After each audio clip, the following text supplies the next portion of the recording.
management, and senior members of the board. My name is Kuldeep Ganishetty, and I would like to take a few minutes of your time regarding the presentation BYOD. This is nothing but bring your own device.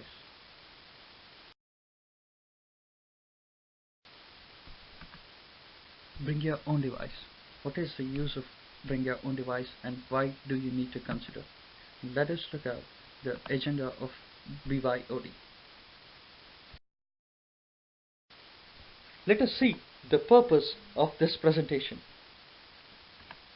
The primary goal is to seek an approval for implementing the BYOD policy in our company and the financial funding to implement this policy. It is really about supporting employees in the way they want to work. They will find the most appropriate tool to get their job done. I want to make sure I can enable them to do that, but in a way that safeguards the integrity of our business. My opinion regarding BYOD is if we implement this policy, the productivity of work would be increased. Employees would work smarter than harder. By implementing this BYOD policy, we can ensure that there are savings in the company's infrastructure cost. Now let us see how to take the advantages of BYOD for IT success. BYOD increases employee morale and convenience, which is nothing but the job satisfaction. Employees can work from any place by connecting to the corporate network, which would increase in work productivity. Implementing this policy helps job seekers to view the company as more flexible place to work. Employees would be in contact with their project members to ensure that the service level agreements is achieved, which helps in the company for achieving the client or customer satisfaction.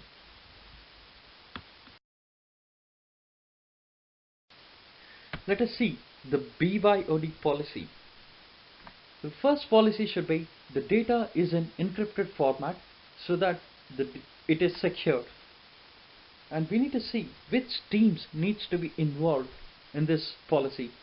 We need to input from a number of departmental functions like IT team, HR and finance, legal, security and mobile network carriers. We cannot have all the employees to use the BYOD policy. We need to ensure that employees working on critical projects would be eligible for using this policy. We need to make sure that only project-specific related applications need to be accessed by employees. They connect to their personal devices, personal network drives, which have the related information with privileged rights. Now let us see how to manage the BYOD infrastructure. There are n number of devices with different operating systems which are available in the market. If it is with the computers or laptops, then the IT team needs to take care of operating systems like Windows and Mac.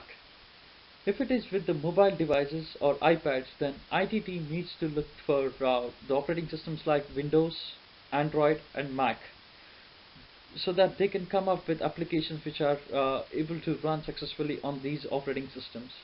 We need to make sure that the user is going to access only project specific information after connecting to the corporate network. Apart from the project specific information, employees can also use the applications like applications for email instant messaging service. We need to educate the employees about the policy and awareness and their trust in organization and technology. We need to also make sure that data needs to be in encrypted format so that the data is secure. And IT team needs to monitor the devices whether the devices have the company approved security software and it is installed properly or not, to escape from the malicious suspicious viruses.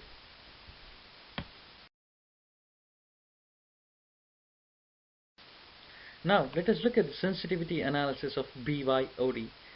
Now let us see the diagram which is having the years starting from 0 to 6. Total is 7. We can also see the net cash flow and the cumulative cash flow of BYOD year wise. Let us consider the payback period is 5.4 years with a discount rate of 10%.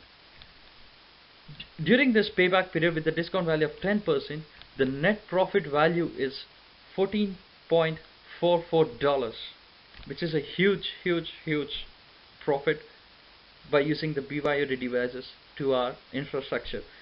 Even the internal revenue rate is 21% and the profitable index is 1.73%, which is far more profit, which is showing far more profitable by implementing this BYOD in our organization. We can see the graph which is representing the cumulative cash flow of BYOD. Now let us see the sensitivity analysis in 3 different scenarios. If the payback period is dropped from 5.4 years to 5 years, with this discount rate remains the same, which is at 10%, then the net profit value is $25.75. Internal revenue rate is increased to 28% and profitability index is increased to 2.314. If the payback period is increased to 5.4 years and the discount rate is doubled, which is 20%, then the net profit value is dropped from $25.75 to 1.09, and internal revenue rate is dropped from 28% to 21%, and profitability index is dropped from 2.314 to 1.05. In the third scenario, the payback period is dropped from 5.4 to 3.4 years and the discount rate is dropped from 20% to 10%, then the net profit value is increased to $97.26. Internal revenue rate is increased to 66%. Profitability index is increased to 5.96%.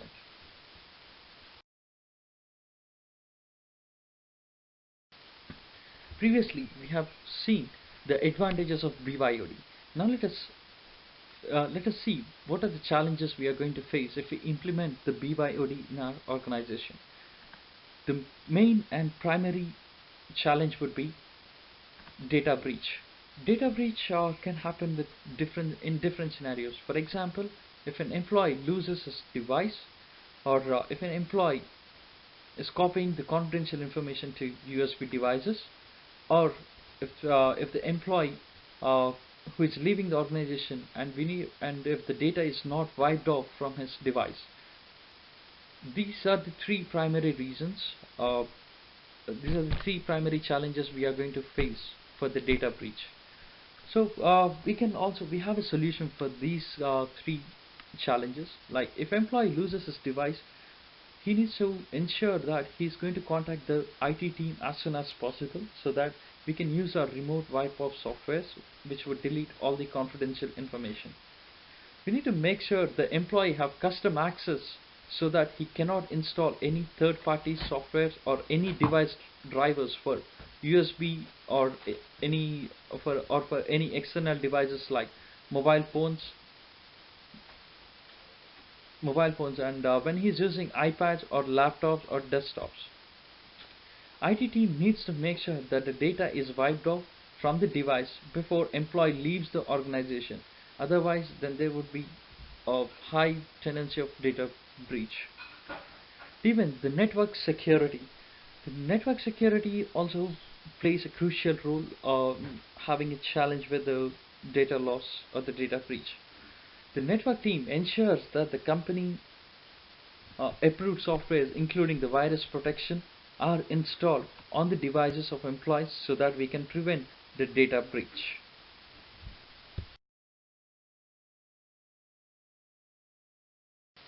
Now let us see the requirements of BYOD. The main requirement is we need to make sure that the data is secure by encryption softwares, what we are going to use in our company. This encryption software would help us to encrypt the data so that no confidential information would be lost. And this encryption softwares would be helpful for us in restoring the data, in restoring all kind of data so that there would be no data loss. Second one is remote desktop services connection. Using this remote desktop services connection, we can make sure that there is the authentication is successful, and the opposite person who is sitting in front of the computer would not be able to see what the user is trying to do on his computer. So, and there would be no file transmission protocols using this remote desktop services. So there is 100% data protected, and there is no chance of data breach in the office.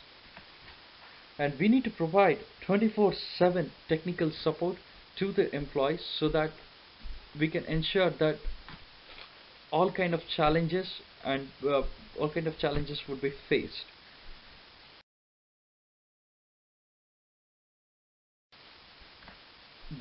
One more main thing here in the requirement is we need to use RSA secure IDs for authentication for connecting to the corporate network. This would be like a security for employees so that there is no malwares attacking to the company network. Even we need to make sure that all the devices need to have the company recommended antivirus software on the personal devices.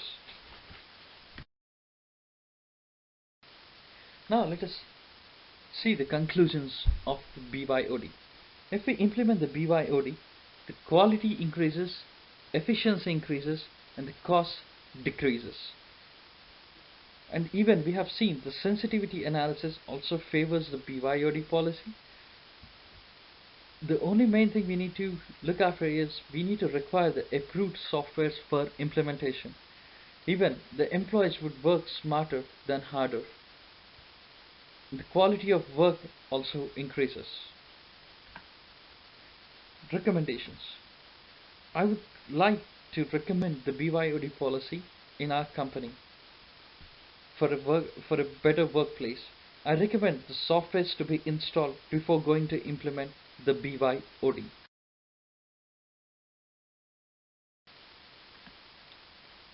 Let us see what are the lessons learned from this BYOD presentation. The implementation of BYOD, advantages and disadvantages of BYOD, infrastructure required for BYOD, advanced technology, financial benefits.